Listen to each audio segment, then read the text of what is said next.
오늘 느헤미야 3장 보겠습니다. 느헤미야 3장 1절부터 5절 봉독하시겠습니다. 그때 대제사장 엘리야십이 그의 형제 제사장들과 함께 일어나 양문을 건축하여 성별하고 문짝을 달고 또 성벽을 건축하여 한메아 망대에서부터 하나넬 망대까지 성별하였고 그 다음은 여리고 사람들이 건축하였고 또 그 다음은 이므리의 아들 삭굴이 건축하였으며 어무는 히스나야의 자손들이 건축하여 그 들보를 얹고 문짝을 달고 자물쇠와 빗장을 갖추었고 그 다음은 하코스의 손자 우리야의 아들 무레못이 중수하였고 그 다음은 무세사벨의 손자 베레게아의 아들 무술람이 중수하였고 그 다음은 바하냐의 아들 사독이 중수하였고 그 다음은 드고아 사람들이 중수하였으나 그 귀족들은 그들의 주민들의 공사를 분담하지 아니하였으며 아멘. 이제 느헤미야가 성벽을 수축해 나가기 시작합니다.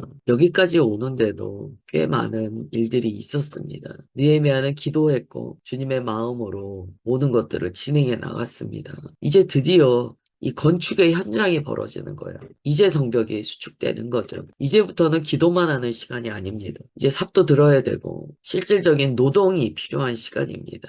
다 단계가 있는 거죠. 느헤미야는 기도만 하는 사람이 아니에요. 그가 부름받은 것은요. 결국에는 이 성벽을 수축하도록 주님께서 부르셨어요. 그러나 이미 우리가 살펴본 과정에 따르면 그는 기도자였습니다. 그러면서도 상당히 정치적인 면모도 가지고 있는 사람이었어요.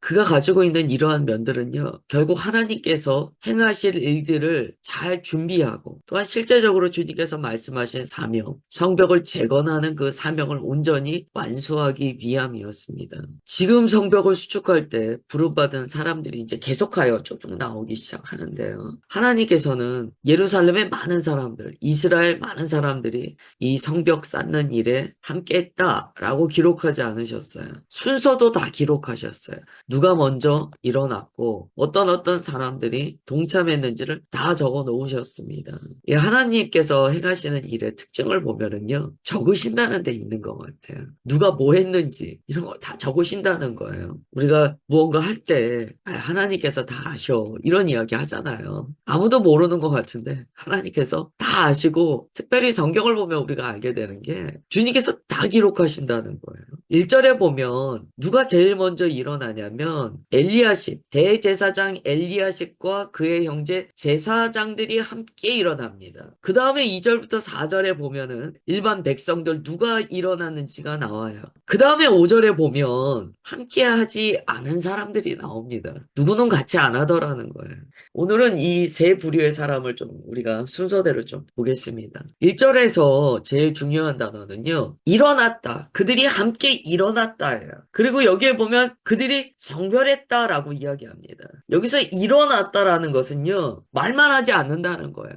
그렇게 되기를 원합니다. 혹은 기도하겠습니다. 이렇게만 하는 게 아니고 결단하고 네, 제가 성벽을 수축하겠습니다라고 일어나더라는 거예요. 행동으로 옮기더라는 거예요. 진짜 믿음이라는 것은 무엇인가? 말만 하는 게 아니에요. 중보기도를 우리가 하는데요. 중보기도자들이요. 기도만 계속하는가? 그렇지는 않아요. 기도는 기본이에요. 기본이에요. 느헤미야는 정말 대단한 중보기도자였어요. 페르시아의 녹을 먹는 관리직에 있는 사람인데요. 그 자리에서도 이스라엘을 잊지 않고 하나님의 나라를 잊지 않고 기도하는 사람이에요. 그리고 늘 관심이 거기 가 있어요. 이 사람이 기도자이기만 한가? 그렇지 않아요. 사실 고위 관리직에 올랐다는 것은 정치인이거든요. 근데 자신이 이 정치인으로서 자신이 가지고 있는 힘을 어떻게 사용해야 되는지 알고 있는 사람이에요. 그래서 하나님의 나라를 위하여 그 힘을 사용하죠. 기도하고 사용합니다. 그리고 왕의 은혜를 얻어요. 계속 기도합니다. 과정 가운데 계속 기도해요. 그리고 와서 이제 사람들을 일으켜요. 그런데 사람들이 여기에 반응하더라는 거예요. 그리고 정말 성벽을 세워나가는데 실질적인 순종, 행동으로 순종하더라는 거예요. 누가 가장 먼저 순종했는가? 제사장 그룹이다. 이게 너무 중요한 얘기예요. 제사장은 아무것도 안 합니다. 제사장은 그냥 성전 안에서 종교적인 일만 합니다. 그렇지 않아요. 느헤미야가 느헤미야가 선언했을 때, 선포했을 때 가장 마음이 먼저 움직인 사람들이요, 제사장들이었어요. 리더십이었어요. 리더들이 먼저 일어나서 재건하는데 적극적으로 몸을 사용하더라는 거예요. 어디서부터 공사가 시작됐는가? 1절에 보면 양문이라고 되어 있습니다. 양문은요, 성전에서 제사를 드리기 위해서 양을 끌고 들어가던 문이에요. 즉 제물이 들어가는 문입니다. 이곳으로는 번제에 사용될 양이 들어가요. 하나님께 드리는 제물이 이 문을 통하여 들어가요. 그래서 이 양문은요, 예배가 시작되는 문이다 라고도 이야기합니다. 지금 예루살렘을 재건하기 위한 하나님의 부르심을 받고 느헤미야가 도착했어요. 실질적인 재건이 일어나는데 어디서부터 재건이 일어나는가? 양문에서부터 시작됐다는 것은요, 예배로부터 시작됐다는 얘기예요. 왜 성벽이 중요합니까? 하나님의 거룩과 세상을 구별하는 의미가 있어요. 그리고 주 안에 거하는 백성들을 보호하는 삶을 지켜주는 의미가 있습니다. 그래서 하나님께서 느헤미야에게 말씀하신 거예요. 느헤미야야, 내가 너를 통하여 예루살렘을 수축하고 온전케 하기를 원한다. 가장 먼저 예배 통로부터 재건하라. 이렇게 말씀하신 거예요. 그러니까 제사장들이 마음을 받아서 일어나는데 가장 먼저 양문으로부터 재건이 시작되더라는 거예요. 예배의 시작부터, 예배 통로부터. 오늘 요 구절, 이 양문으로부터 시작됐다는 것은요, 우리의 삶이 무너져 있을 때 무엇부터 세워나가야 되는지가 나옵니다. 그리스도인은요, 예배가 무너지면 다 무너진 거예요. 그리스도인은 아무리 뭔가가 잘 되고 성공해도요, 삶의 예배가 무너졌으면 다 무너진 거예요. 본인만 모르는 거예요. 하나님께서는 보이시는데. 이스라엘이요, 포로에서 귀환해서 나라를 재건해 나아가는 과정 가운데 있었는데요. 보니까 성벽도 무너져 있고 양문도 제대로 되어 있지 않았다는 거예요. 재물을 들고 들어가는 문이 제대로 없었다는 게 무슨 이야기입니까? 뭔가 되는 것 같은데 보면 예배 시작부터도 제대로 안 됐다는 거예요. 예배 모양은 있었지만 구별이 없고 거룩이 없었다는 거예요. 그 다음에 이제 두 번째가요, 성별하고입니다. 양문을 건축하여서 성별했다 그래요. 거룩하게 구별했다는 거예요. 이 문은 하나님의 것이다 라고 구별했다는 거예요. 재건의 시작에 양문을 건축하고 성별했다는 것은 지금 우리가 하고 있는 모든 일은 하나님의 것이다 라고 선언했다는 거예요. 양문을 건축만 하고 성별하지 않으면 무슨 일이 생깁니까? 그냥 성전에서 노동하는 것으로 끝난다는 거예요. 여러분, 우리가 주님을 섬깁니다. 그런데 교회에서 여러 가지 일을 감당할 때요, 이 일을 하지만 성별하는 것이 없으면 어떻게 되냐면, 예를 들어서 교회에 여러 가지 뭐 건물을 보수합니다. 뭐 방송실에서 뭔가를 합니다. 뭐 저처럼 말씀을 섬깁니다. 이런 거 할 때요, 이런 사역을 해요. 하기는 해요. 그런데 성별하지 않으면 뭐가 되냐면 그냥 노동으로 남아요. 그냥 일이에요. 그렇지 않거든요. 우리가 주님 안에서 섬기는 모든 것은요, 세상의 노동과 구별돼야 돼요.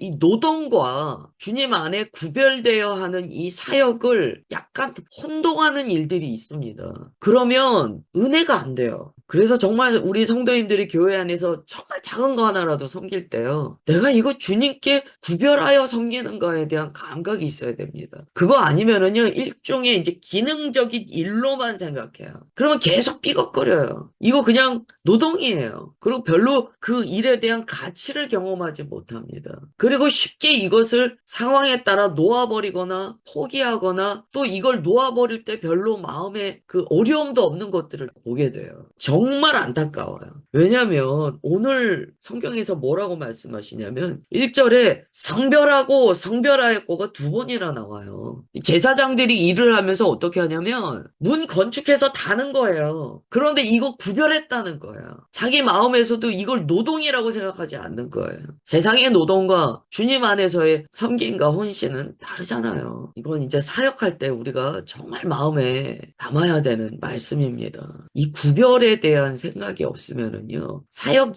열심히 하는데 나중에 가서요, 남는 게 없어요. 허해요. 노동이니까. 그리고 나중에요, 막 억울한 생각 들어요. 오늘 주님께서 이걸 다 적어 놓으셨거든요. 누가 뭐 했다. 특별히 제사장이 한 거에 대해서는 그들이 뭐를 했느냐만 중요한 게 아니고 그들이 뭘 했는데 그것을 구별했다라고 말씀하세요. 성별했다라고 말씀하세요. 주님 앞에 헌신하는 모든 일이 이렇게 되어야 합니다. 주님께서 이것을 다 기록하세요. 그 다음에 마치 이 릴레이 경주하는 것처럼요. 그 다음에 사람들이 일어나요. 그 다음은 여리고 사람들이 하고, 그 다음에 삭구리 건축하고, 그 다음은 이렇게 나옵니다. 하나님께서 나는 너희들이 어떤 순서로 언제 누가 일어났으며 어떻게 내게 헌신했는지 다 기록해 놓았다. 하나님의 나라는 이러한 과정을 통하여 세워집니다. 이름 나는 사람이 있어요. 느헤미야, 에스라처럼 이름이 알려지는 사람들이 있어요. 그러나 누군가는요, 아무도 모르게 주님의 일에 부름받아 하는 또 그런 분들이 계십니다. 주님께서는 그 모든 것들을 다 보고 계시고 다 적어 나가셨어요.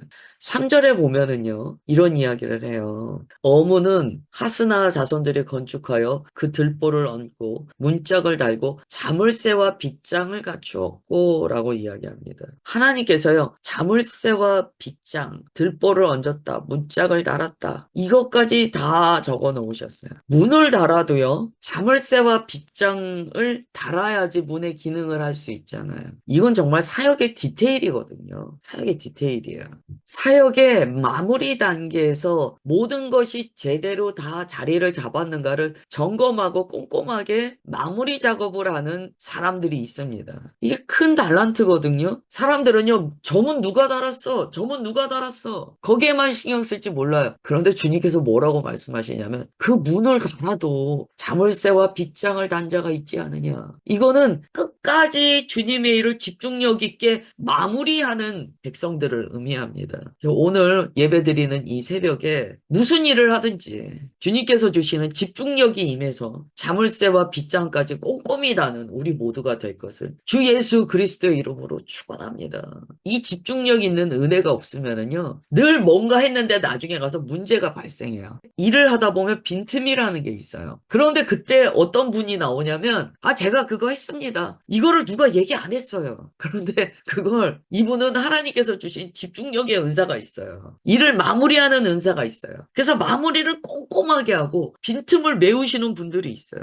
자물쇠와 빗장을 갖추는 은혜가 있는 분들이에요. 사역에서 이런 분들이 반드시 필요합니다. 이런 지체들을 통하여 하나님의 일이요, 99%하고 항상 1%가 부족해서 문제 생기는 일들이 없어요. 이런 분들은 하나님의 지혜를 받는데요, 빈틈을 보고 마무리까지 다 할 수 있도록 주님께서 일의 시작과 끝을 꿰어 통찰하고 빈틈을 메울 수 있는 그 능력을 주세요. 이 은혜가 얼마나 귀한지 몰라요. 4절까지 기록된 분들은요, 일반 백성분들이 있어요. 다 주님의 일에 거룩하게 헌신했습니다. 그런데 5절에 아주 웃긴 사람들이 나와요. 아주 웃겨요. 읽어보세요. 그 다음은 드고아 사람들이 중수하였으나 그 귀족들이 있어요. 그들은 이 공사를 안 했대요. 그 귀족들은 그들의 주인들의 공사를 분담하지 않았으니 라고 나옵니다.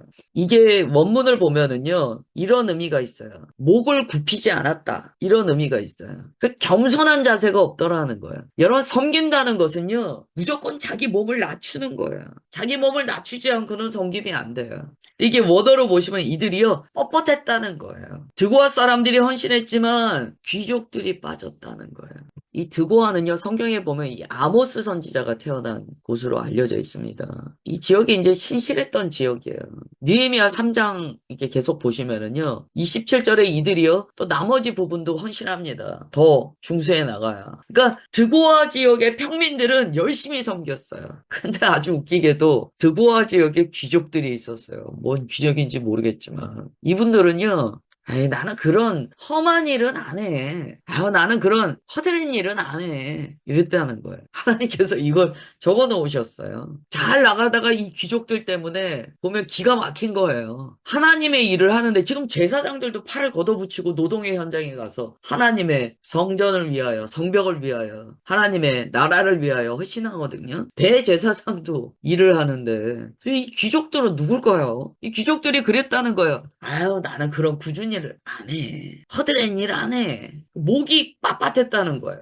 주님께서 이걸 왜 적어 놓으셨습니까? 주님의 일을 한다고 하면서도요, 강하게 이야기하면 저가 하고 싶은 것만 하는 자들이 있다는 거예요. 있습니다. 여러분, 제가 교회 안에서 사역하면서 느낀 게요.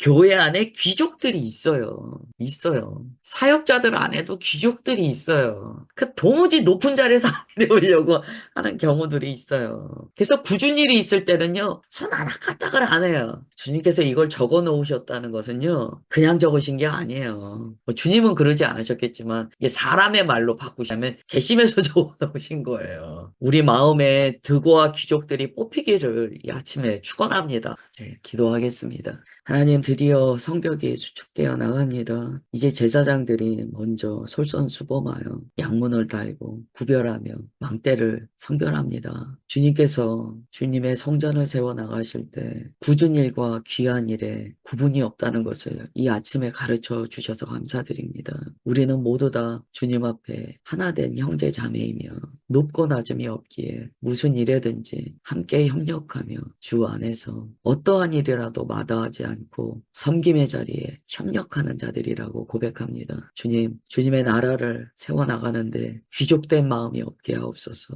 영적으로 높은 마음 갖고 나는 영적인 일만 한다는 거짓된 마음이 없게 하옵소서. 더불어 주님의 일은 몸으로 봉사하면서 또한 그 몸의 봉사가 구별되어야 함도 가르쳐 주옵소서. 오늘 말씀하여 주신 모든 것 우리의 심령 가운데 새기사 성령님 때마다 시마다 다시 떠오르게 하시고 주님의 일을 감당해 나아갈 때 온전케 하옵소서. 그렇게 역사하심을 믿사오며 살아가는 주 예수 그리스도의 이름으로 기도드리옵나이다. 아멘.